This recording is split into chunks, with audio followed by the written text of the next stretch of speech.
Welcome to my channel ঘরোয়া রান্নাবান্না আমার হেসেল ঘর।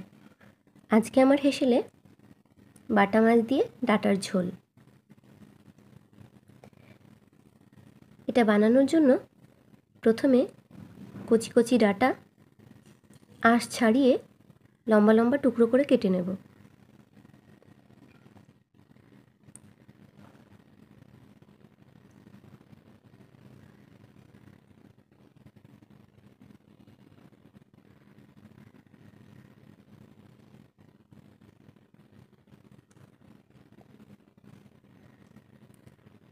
এবারে একটা আলু খোসা ছাড়িয়ে টুকরো করে কেটে নেব।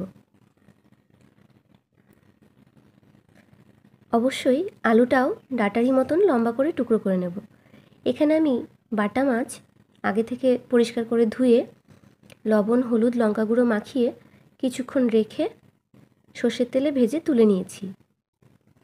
এবারে একটা কড়াইয়ে সামান্য সর্ষের তেল গরম করে তাতে কালো জিরা, কাঁচা লঙ্কা ফোড়ন দিয়ে খুব ভালো করে ভেজে নেব। ফোড়নে সুগন্ধ বেরোলে দিয়ে দেব কেটে রাখা আলু।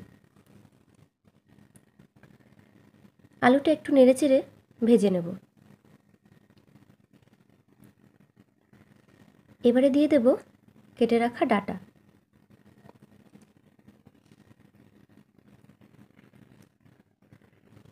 এবারে স্বাদমতো লবণ আর পরিমাণ মতো হলুদ দিয়ে ডাঁটা আর আলু খুব ভালো করে ভেজে নেব।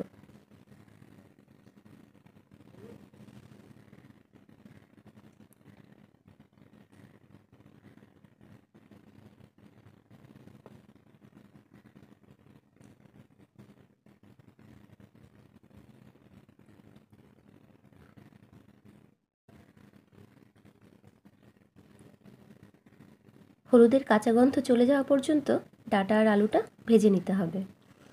এবারে এখানে একটা মশলা তৈরি করে নেব।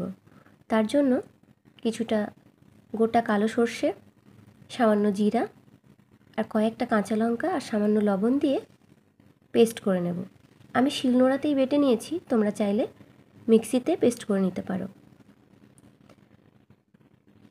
আর পেস্ট করার পরে আমি একটু সেঁকে নিয়েছি। মশলাটা সেঁকে নিলে তরকারির টেক্সচারটা খুব ভালো হয়। এরই মধ্যে সবজি ভাজা হয়ে গিয়েছে। আমি এখানে বেশ খানিকটা গরম জল দিয়ে দিয়েছি। জল ফুটে উঠলে দিয়ে দেব ভেজে রাখা বাটা মাছ। বাটা মাছ দিয়ে খুব ভালো করে ফুটিয়ে নেব।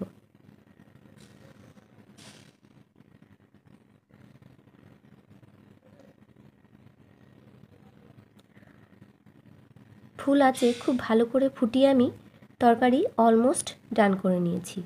অবশ্যই খেয়াল রাখতে হবে মশলাটা দেওয়ার আগে যেন তরকারি একদম হয়ে যায়, কারণ মশলা দেওয়ার পরে আর খুব বেশি জাল করা যাবে না। এই পর্যায়ে আমি মশলাটা মিশিয়ে দিয়েছি। এবারে আর সামান্য কিছুক্ষণ ফুটিয়ে নিয়ে দিয়ে দেব কিছুটা ধনেপাতা কুচি, সামান্য সর্ষের তেল আর কয়েকটা চেরা কাঁচা লঙ্কা দিয়ে ঢাকা দিয়ে চুলা বন্ধ করে দেব। একদম তৈরি বাটা মাছের ডাঁটা দিয়ে ঝোল।